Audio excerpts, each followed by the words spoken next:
Hi guys, this is Amrita again. Welcome to my channel. Guys, आज का जो हमारा टॉपिक है वो है पर्सनल लोन। पर्सनल लोन लेने से पहले आपको बहुत सारी चीज़ों का ध्यान रखना पड़ता है। कैसे आप पर्सनल लोन का इंटरेस्ट कम कर सकते हैं, कम में ले सकते हैं, या फिर किसी भी सेक्टर से कैसे अप्लाई कर सकते हैं, क्या क्या उसका इंटरेस्ट रेट होगा और कैसे टाइप का फैसिलिटी होने से आपको फ़ायदा होगा, उसके लिए आज का वीडियो है। पूरा वीडियो को देखिए, स्किप मत कीजिए, तो आपको पूरा जानकारी मिल जाएगा एक ही वीडियो में। गाइज़, अगर आपने अभी भी मेरे चैनल को सब्सक्राइब नहीं किया है, प्लीज़ सब्सक्राइब कर लीजिए ताकि आने वाले सभी वीडियो का नोटिफिकेशन आपको मिल जाए, और वीडियो पसंद आए तो एक लाइक भी कर दीजिएगा। तो चलिए शुरू करते हैं। SBI योनो से आप कैसे कार लोन और इंस्टेंट पर्सनल लोन ले सकते हैं, उसका वीडियो मैंने आई बटन में ऊपर में डाल दिया है, आप चाहे तो उसको देख सकते हैं। तो चलिए देखते हैं कि पर्सनल लोन लेने से पहले आपको कौन कौन सी चीज़ है जो जानना चाहिए और ज़रूर फॉलो करना चाहिए। पर्सनल लोन से रिलेटेड सबसे पहला क्वेश्चन जो हमारे दिमाग में आता है वो है इंटरेस्ट रेट। कौन सा बैंक क्या इंटरेस्ट रेट दे रहा है, और अगर आप नॉन बैंकिंग फाइनेंशियल कंपनी से लेते हैं वो कितना रेट दे रहा है, और प्रोसेसिंग चार्ज कितना लग रहा है हमारा, वो हमारा क्वेश्चन सबसे पहले आता है। तो ये चार्ट आपको हेल्प करेगा प्रोसेसिंग चार्ज और इंटरेस्ट रेट देखने के लिए। यहाँ पे SBI सबसे पहले आ रहा है, लेकिन यहाँ पे आप चेक कर सकते हैं PNB जो है सबसे कम इंटरेस्ट में लोन दे रहा है, वो है 8.80 ऑनवर्ड्स, और प्रोसेसिंग चार्ज भी इतना इसका सबसे कम है, अप टू 1%। उसके बाद सेकंड में आता है SBI जो है 9.60 ऑनवर्ड्स, और प्रोसेसिंग चार्ज जो है वो है 1.5%। थर्ड में आता है आपका सिटी बैंक 9.99 ऑनवर्ड्स, और इसका प्रोसेसिंग चार्ज जो है 3% है। बाकी यहाँ पे आप देख सकते हैं जो फिनेंशियल कंपनीज़ हैं नॉन बैंकिंग, जैसे कि बजाज फिनेंसेस है, फिर स्टैंडर्ड चार्टर्ड है, फिर टाटा कैपिटल है, ये सब भी यहाँ पे आपको दिख रहा है, लेकिन इसका जो रेट ऑफ इंटरेस्ट है बहुत ज़्यादा है और प्रोसेसिंग फीस भी ज़्यादा है। तो और ये यहाँ पे डिस्क्लेमर आपको दिख रहा होगा, यहाँ पे बताया गया है कि ये जो पीरियोडिक चेंज होता है लोन इंटरेस्ट का, तो वो चेंज होते रहता है, और इसके हिसाब से ये इंटरेस्ट रेट और प्रोसेसिंग चार्ज भी थोड़ा बहुत यहाँ वहाँ होता रहता है। नेक्स्ट जो हमारा क्वेश्चन आता है वो है types of personal loan interest rate. Personal loan में जो इंटरेस्ट रेट लगाया जाता है उसका टाइप क्या क्या होता है। एक होता है फिक्स्ड रेट ऑफ इंटरेस्ट, दूसरा होता है floating rate of interest. Fixed rate of interest क्या होता है, आपका इंटरेस्ट रेट एकदम फिक्स रहता है, जो आपने लोन लेते टाइम आपका फिक्स जो इंटरेस्ट रेट था, जो EMI आपका सेट हुआ था, आपका पूरा जो लोन ख़त्म होने का टाइम है उस लास्ट महीने तक आपका वही सेम ही होगा, कुछ चेंजेस नहीं होगा, चाहे मार्केट रेट कम हो जाए या ज़्यादा हो जाए। और फ्लोटिंग रेट ऑफ इंटरेस्ट क्या होता है, ये डिपेंड करता है आप जो जिससे लोन लिए हैं, जो लेंडर है आपका, वो उसके हिसाब से उसने क्या रेट सेट करके रखा है। और कभी कभी नॉन बैंकिंग फाइनेंशियल जो कंपनीज़ हैं वो और कुछ बैंक्स भी फ्लोटिंग रेट को सेट करते हैं। अगर मार्केट का रेट ज़्यादा या कम हो जाए तो ये ज़्यादा हो सकता है या कम भी हो सकता है आपका जो इंटरेस्ट रेट है, तो उसके हिसाब से EMI आपका डिफ़र करेगा कि कैसा EMI नेक्स्ट मंथ में इंक्रीज़ भी हो सकता है या डिक्रीज़ भी हो सकता है। वो डिपेंड करता है लेंडर के ऊपर, जो टर्म्स एंड कंडीशंस है लेंडर का, उसके ऊपर। नेक्स्ट हमारा जो पॉइंट है इंटरेस्ट कैलकुलेशन। तो इंटरेस्ट कैलकुलेशन कैसे होता है, वो दो तरह से होता है। एक आपको दिख रहा है फ्लैट रेट, दूसरा होता है रिड्यूसिंग बैलेंस मेथड।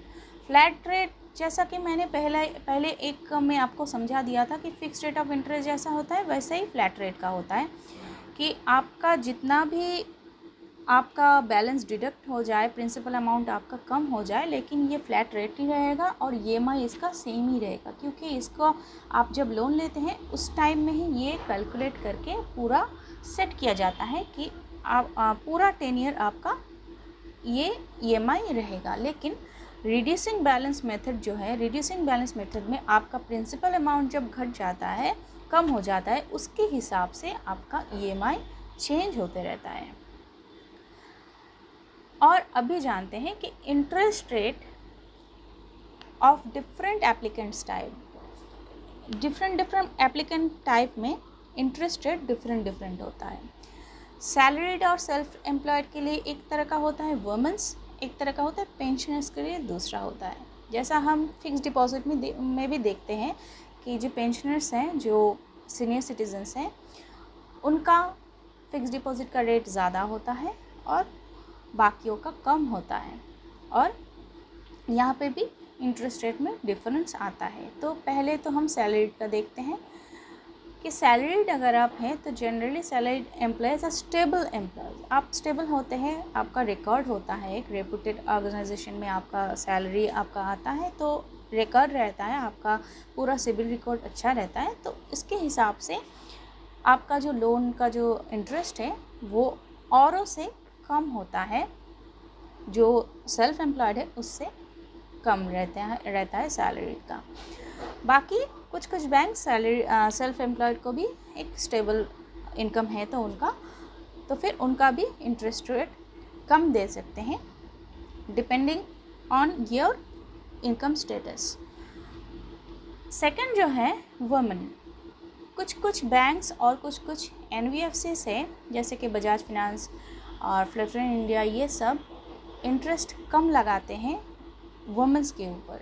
अगर कोई लेडी खुद काम करती हैं, एंटरप्रेन्योर हैं, कुछ छोटा सा कोई बिज़नेस कर रहे हैं, तो उसको अगर पर्सनल लोन चाहिए होता है तो इंटरेस्ट रेट कम लगाया जाता है। ये डिपेंड करता है, फिर भी मैं बोल रही हूँ कि डिपेंड करता है जो लेंडर आपका है, जो लोन दे रहा है, उसके ऊपर।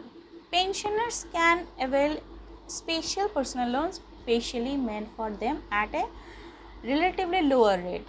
जैसा मैंने पहले ही बोल दिया है कि पेंशनर्स के लिए हमेशा ही लोन का जो इंटरेस्ट रेट कम होता है, वो कम होता है। जैसे state bank of India, Punjab national bank and other जो बैंक्स हैं, कुछ बैंक में लेंडर इन पेंशन अकाउंट को चूज़ करते हैं ताकि उन लोगों को इंटरेस्ट रेट कम मिले। नीचे आप देख सकते हैं, ये एक पैरामीटर है जो मैंने आपको पहले ही बताया था कि flat rate of method and reducing balance method. ये क्या होता है? फ्लैट रेट ऑफ मेथड में आपका कितना चार्जेस लगता है, और एक एग्ज़ाम्पल मैंने यहाँ पे आपको सेट कर दिया है कि फ्लैट रेट ऑफ इंटरेस्ट में अगर आप समझिए कि 20 लाख का आपने लोन लिया है और 10 ईयर आपका है 60 मंथ, 5 साल का। इंटरेस्ट रेट आपको दोनों में ही सेम दिया गया है 15%। टोटल इंटरेस्ट पे आउट आपका होता है 15 लाख। अब 5 साल के बाद आपका टोटल इंटरेस्ट बनता है 15 लाख, जबकि रिड्यूसिंग बैलेंस में आपका दिख रहा है, देखिए 8,54,792 ये आता है रिड्यूसिंग बैलेंस में। EMI आपका फ्लैट रेट में होता है 58,000 और रिड्यूसिंग बैलेंस में 47,580। ये डिफ़र करता है, ये जब प्रिंसिपल अमाउंट आपका कम होता जाएगा तो ये EMI भी यहाँ से कम होता नज़र आएगा। तो आपका सेविंग्स होता है ऑलमोस्ट 6,45,208। तो रिड्यूसिंग बैलेंस मेथड एक बहुत अच्छा प्रोसेस है लोन लेने का, और यहाँ पे जो बोरोअर्स हैं उनको प्रॉफिट ज़्यादा होता है, और फ्लैट रेट में बैंक्स का या फिर फिनेंशियल सेक्टर्स का प्रॉफिट ज़्यादा होता है। How to get low interest rate in personal loan. आपको कुछ चीज़ों का ध्यान रखना होगा अगर आपको पर्सनल लोन में कम इंटरेस्ट चाहिए। क्या क्या वो चीज़ है मैं आपको बताती हूँ। देखिए, मेंटेन ए हाई क्रेडिट स्कोर। आपका क्रेडिट स्कोर ज़्यादा होना चाहिए, जो हम सिविल बोलते हैं, उसको मैं थोड़ा बाद में भी इलेबोरेट करूँगी कैसे क्रेडिट स्कोर को आपको ठीक रखना है। और लो क्रेडिट यूटिलाइजेशन रेशियो रखना होगा आपको। आप ज़्यादा जगह पे लोन अप्लाई मत कीजिए। Maintain A low FOIR fixed obligation of income ratio. आपका जो इनकम रेशियो होगा वो फिक्स्ड होना चाहिए। ज़्यादा फ्लक्चुएट होने से, ऊपर नीचे होने से आपका जो पर्सनल लोन है वो इफेक्टेड हो सकता है, या फिर इंटरेस्ट रेट उसमें इफेक्ट हो सकता है। Do not apply for a personal loan with multiple lenders. Same time में आप सभी जगह पे, बैंक्स में, NBFCs में, सभी जगह पे एक साथ में आप अप्लाई मत कीजिए, क्योंकि जब भी आप अप्लाई करते हैं तो सिविल में वो शो करता है, तो आपका सिविल रिकॉर्ड जो होता है वो ख़राब हो जाता है। गाइस, सिविल के बारे में अगर आपको और भी जानना है तो प्लीज़ मुझे कमेंट बॉक्स में बताइएगा। मैं पूरा वीडियो एक सिविल के ऊपर भी बनाना चाहती हूँ, लेकिन आपका कमेंट चाहिए होगा कि ये बनाऊँ या नहीं बनाऊँ। आपका अगर पॉजिटिव रिस्पांस आता है तो मैं सिविल के ऊपर भी एक बहुत ज़्यादा एक ब्रीफ करके आपको रिकॉर्ड बना के दूँगी कि सिविल क्या होता है और सिविल आप कैसे ठीक रख सकते हैं और कैसे चेक कर सकते हैं खुद ही। चलिए नेक्स्ट जो ऑप्शन देखते हैं, option for personal loan for bank और NBFC with which you already have relationship. समझिए कि आपका कोई बैंक में अकाउंट है और वहाँ पे आपका FD है या फिर सेविंग्स अकाउंट है, वहाँ पे आप ट्रांजैक्शंस करते हैं, एक अच्छा खासा ट्रांजैक्शन चलता है, तो वहाँ से आप जब लोन अप्लाई करते हैं ऑब्वियसली वहाँ से आपको इंटरेस्ट रेट कम मिलेगा। लेकिन अगर आपने कहीं पे कोई आपका अकाउंट नहीं है, आपका कोई फिक्स डिपॉजिट नहीं है, RD नहीं है, कुछ नहीं है, कुछ ट्रांजैक्शन नहीं है, वहाँ पे जाके आप पर्सनल लोन चाहते हैं तो ऑब्वियसली आपको ज़्यादा इंटरेस्ट ही देना पड़ेगा। नेक्स्ट आते हैं factors affecting personal loan interest rate. कौन कौन सा फैक्टर इफ़ेक्ट करता है, जैसे पहले ही मैंने आपको दिखा दिया है, वो थोड़ा और ब्रीफ करती हूँ कि क्रेडिट हिस्ट्री और क्रेडिट स्कोर मैंने आपको बोल दिया, इनकम मैंने बोल दिया है, कैसे इनकम का फ्लक्चुएशन होने से ये रेट भी ऊपर नीचे हो जाता है। क्रेडिट यूटिलाइजेशन रेशियो वो भी मैंने आपको बोल दिया है। फिक्स्ड ऑब्लिगेशन और इनकम रेशियो बोल दिया है। मल्टीपल लोन एप्लीकेशन नहीं करना है और pre existing relationship with lender. तो ये जो 2 पॉइंट है ये आपको सेम ही लगेगा, एक थोड़ा इलेबोरेटली बोला गया है, ये एक को मैंने थोड़ा डिस्क्रिप्ट मतलब एकदम शॉर्टली ब्रीफ करके रख दिया है। और नेक्स्ट जो लास्ट में आता है वो है डॉक्यूमेंट्स रिक्वायर्ड। कौन कौन सा डॉक्यूमेंट्स आपको चाहिए होता है लोन अप्लाई के लिए या फिर लोन को करवाने के लिए, अप्रूव करवाने के लिए। सबसे पहले तो KYC डॉक्यूमेंट आपको चाहिए होगा, वोटर कार्ड, आधार कार्ड, पैन नंबर और income proof depending of the bank and the applicant. आप क्या एप्लीकेंट है, अगर आप सैलरीड है तो ऑब्वियसली आपको सैलरी स्लिप देना होगा, अगर आप सैलरीड नहीं हैं तो आपका इनकम प्रूफ लग सकता है, या फिर अगर आप FD से लोन लेना चाहते हैं, RD से लोन लेना चाहते हैं तो उसका प्रूफ चाहिए होगा। तो वो डिपेंड करता है आपके लेंडर के ऊपर, मतलब बैंक या जो NBFC है उसके ऊपर, और टर्म्स एंड कंडीशंस के ऊपर ये डिफ़र करता है। तो ये हो गया हमारा पर्सनल लोन का पूरा चार्ट जो मैंने आपको बता दिया है। तो होप कि कुछ तो समझ में आया होगा कि इंटरेस्ट रेट आपको कहाँ से कितना मिल सकता है और कैसे आप पर्सनल लोन को अवेल कर सकते हैं कम रेट में, और कैसे आपका स्कोर आप ठीक रख सकते हैं, कैसे आप जान सकते हैं कि किस सिस्टम में आपको रेट ऑफ इंटरेस्ट कम मिलेगा, कहाँ पे आपको ज़्यादा प्रॉफिट होगा लोन लेने के बाद भी। देखिए, लोन लेना ऑब्वियसली हमारे लिए, जो हम बोरोअर्स हैं, हमारे लिए प्रॉफिटेबल कभी भी नहीं है। वो प्रॉफिटेबल ऑब्वियसली बैंक या फिनेंशियल कंपनीज़ का ही है, लेकिन क्या कर सकते हैं, लोन हमें लेना ही पड़ता है। कोई ज़रूरत आ जाता है, कोई पर्सनल ऑब्लिगेशंस आ जाता है, कोई इमरजेंसीज आ जाता है, तो हमें लोन लेना ही पड़ता है। तो कैसे हम उस लोन लेने के बाद भी कुछ प्रॉफिट वहाँ पे हम कर सकते हैं, तो इसके लिए ये सेशन था। ओके गाइस, ये सेशन आपको अच्छा लगा होगा। अगर अच्छा लगा है प्लीज़ मेरे वीडियो को एक बार लाइक कर दीजिए और सब्सक्राइब कर दीजिए। गाइस, मैं इतना कोशिश करके आप लोगों के साथ शेयर करती हूँ ताकि आप लोगों को कोई तकलीफ़ ना हो, ईज़िली आप लोग सब कुछ जान सकें। अगर एक लाइक तो यार बनता है, तो प्लीज़ लाइक कर दीजिए और वीडियो को शेयर कर दीजिए। चलते हैं, मिलते हैं फिर से नए वीडियो के साथ।